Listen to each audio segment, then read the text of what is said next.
24 స్టూడియోలో యాడ్ కోసం ads and promotions కి ఈ కాంటాక్ట్ నంబర్ ని సంప్రదించండి 9662 రాధాబాబు గారు కూడా పోటీ చేయకుండా పవన్ కళ్యాణ్ గారి భావజాలాన్ని ప్రజల్లోకి తీసుకెళ్ళటం, అన్ని నియోజకవర్గాల్లో పర్యటించడం, ఆయన స్వార్థం కూడా ఆయన చూసుకోవాలి. ఈసారి ఆయన సీట్ అడిగితే డెఫినెట్గా ఇచ్చేవారు. ఆయన స్వార్థం లేదండి, నిజంగా ఆయన స్వార్థం లేదు. ఆయన తిండు, ఆయన పక్కన ఉన్నోళ్ళు తినపోకుండా అలాగే ఉన్నారు.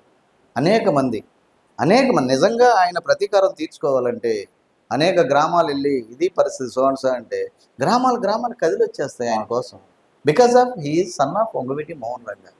వద్దు, అనేక మందిని 10-20 మంది అనుచరులు పోగొట్టుకున్నాం, నాన్నగారిని పోగొట్టుకున్నాం, పెదనాన్న పోగొట్టుకున్నాం. వద్దు వద్దు వద్దు అని మేము అత్యంత దగ్గరగా ఉన్నవాళ్ళం. మేము కూడా ఇవాళ దూరంగానే బతుకుతున్నామండి, ప్రశాంతంగా బతుకుతున్నాం. అయితే ఏంటంటే మా పుట్టలో ఏలు పెడితే మాత్రం మేము చేయమే ఊరుకోదు, కుట్టుద్ది కొట్టుద్ది, మనం కొట్టంగానే చచ్చిపోద్ది. మేము ఎలా ఊరుకుంటాం? అందులో మా పవన్ కళ్యాణ్ గారి కోసం అనేక విధాలుగా పవన్ కళ్యాణ్ గారి కోసం ఇట్లా చక్కగా కాపుల్ని, బీసీ, ఎస్సీ, ఎస్టీ, మైనార్టీలని వాళ్ళ కాళ్ళు పట్టుకునైనా వాళ్ళకి కావాల్సిన విషయాల్లో మనం అనేక విషయాల్లో ఉపయోగపడైనా కానీ మనం రేపొద్దున పవన్ కళ్యాణ్ గారిని అధికారంలో చూడాలి అనుకున్నాం. ఇవాళ ఉప ముఖ్యమంత్రి అంట, పదవులు అయ్యానంట, ఇంకోటి అంట. అట్లాగే శ్రీకృష్ణ వారిలాగా నాదెండ్ల మనోహర్ గారు కూడా ఓర్పుగా అనేక బెదిరింపులకి, ఆశలకు కూడా లొంగకోకుండా ఆయనతో కలిసి నడిచి ఒక అర్జునుడి చేత బాణాలు వేయించినట్టు ఈ మనోహర్ గారు మా పవన్ కళ్యాణ్ చేత ఇదే దుష్టుడైనటువంటి జగన్మోహన్ రెడ్డి మీద, 10 తలలు ఉన్న జగన్మోహన్ రెడ్డి మీద ఏ విధంగా ఏపిచ్చారో, ఏ విధంగా ఈ విజయం తెచ్చారో ప్రతీకారాలకు పోగకుండా జన సైనికులారా, మీ చేతికి ఆయుధాలు ఇవ్వలా పవన్ కళ్యాణ్ గారు, ఇస్తే వాళ్ళు అనేవాళ్ళు ఉండేవాళ్ళు కాదు. మీరు కూడా ఆలోచన విధానంతో ఉన్నారు కాబట్టి మీకు చెప్తున్నా నాన్న, ఇంత గొప్ప మెజార్టీ ఇచ్చింది ప్రజలు ప్రజా సంక్షేమం కోసం. ఇందాక చెప్పిన విధంగా దుగ్గరాజపట్నం పోర్టు కోసం, రైల్వే జోన్ కోసం, విశ్వవిద్యాలయాల కోసం, కడప స్టీల్ ప్లాంట్ కోసం, అమరావతి కోసం, పోలవరం కోసం, పిల్లలకి పారిశ్రామికీకరణ కోసం, నిరుద్యోగ సమస్య పోవటం కోసం, ఇక్కడి నుంచి వలసలు వెళ్ళి పనిచేసుకునే పరిస్థితులు మనవి. ఏ వనరులు లేవు మిగతా స్టేట్లలో, అన్ని వనరులు ఉన్నాయి. 1150 కిలోమీటర్ల కోస్టల్ కారిడార్ ఉంది మనకి. ఎందుకు డెవలప్ చేసుకోలేము? ఆ డెవలప్మెంట్ కోసమే తగ్గి మేధావైన చంద్రబాబు గారిని గెలిపించటం, అట్లాగే ఇవాళ ప్రభుత్వంలో కూడా చేరటం, అట్లాగే ఇవాళ కేంద్రంలో మోడీ గారి గెలుపులో కూడా ముఖ్య పాత్ర పోషించడం.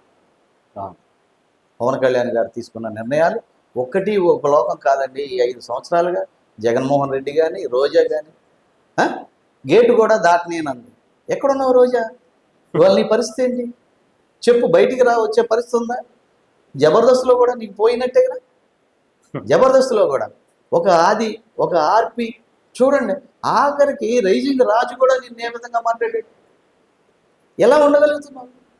నిద్ర ఎలా పడుతుంది? ఒక్కసారి ఆలోచించండి. భవిష్యత్తు పోయినట్టు అంటారా? వీళ్ళందరూ కూడా ఎవరు కనిపించడానికి, వినిపించడానికి కూడా అంత బలమైన తీర్పిచ్చారు ప్రజలు కూడా.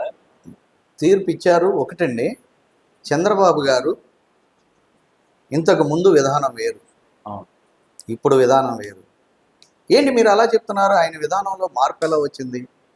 151 మంది ఇప్పుడు ఎమ్మెల్యేలు గెలిచారని చెప్పుకుంటున్నాం.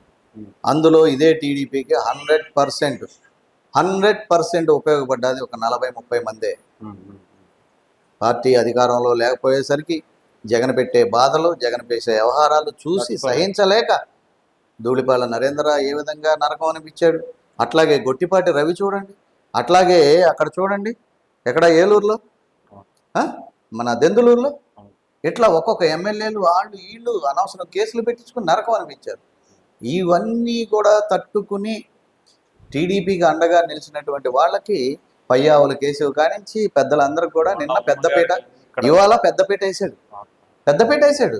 ఇంకొకటి, ఇదే చంద్రబాబు గారు విధానంలో మార్పు వచ్చింది అంటున్నారు. ఎలా అని చెప్పి మీరు అడగొచ్చు. ఒక జైలుకి వెళ్ళిన వ్యక్తి చాలా ఆలోచన పెరిగిపోతుంది. ఆపదలో నన్ను ఎవరు కాపాడారు? What is the value of the time? What is our persons? What is the against persons? Now how it's there our party in AP. I am not there in the society. I have there in the jail also. నేను జైల్లో ఉన్నాను. Time విలువ, రూపాయి విలువ, నా అన్నోళ్ళ విలువ, అందరి విలువలు తెలుసుకున్నాడు. అలాంటి విలువలు తెలుసుకుని ఆపదలో ఉన్నవాడు, యాక్సిడెంట్ అయ్యి సావు బతుకుల్లో ఉన్నవాళ్ళు ఇద్దరు ఒకటేనండి. జైల్లో ఉన్నాడు, హాస్పిటల్లో ఆపదలో ఉన్నాడు ఒకటేనండి.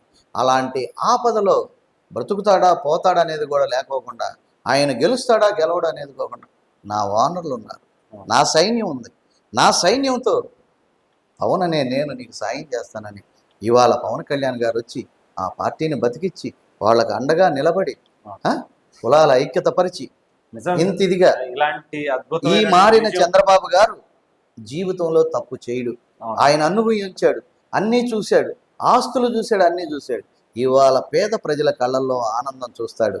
ఇంత వ్యయ ప్రయాసాలకు వచ్చి నీవు జైలు నుంచి బయటికి రావాలని అవును. నీ కోసం ధర్నాలే చేశారో, లాఠీ దెబ్బలే తిన్నారో, దేశ విదేశాల నుంచి వచ్చారు. అలాగే ఇవాళ ఓటింగ్ కూడా ఈ ప్రజల యొక్క మన్ననలు, వీళ్ళ యొక్క గౌరవాలు, వీళ్ళ నమ్మకాన్ని ఒమ్ము చేయరు పవన్ కళ్యాణ్ గారు, గౌరవనీయులైన చంద్రబాబు గారు. ఈ జనసేన వుడెన్ మెమెంటో కోసం ఇప్పుడే ఈ వాట్సాప్ నంబర్ కి కాంటాక్ట్ చేయండి.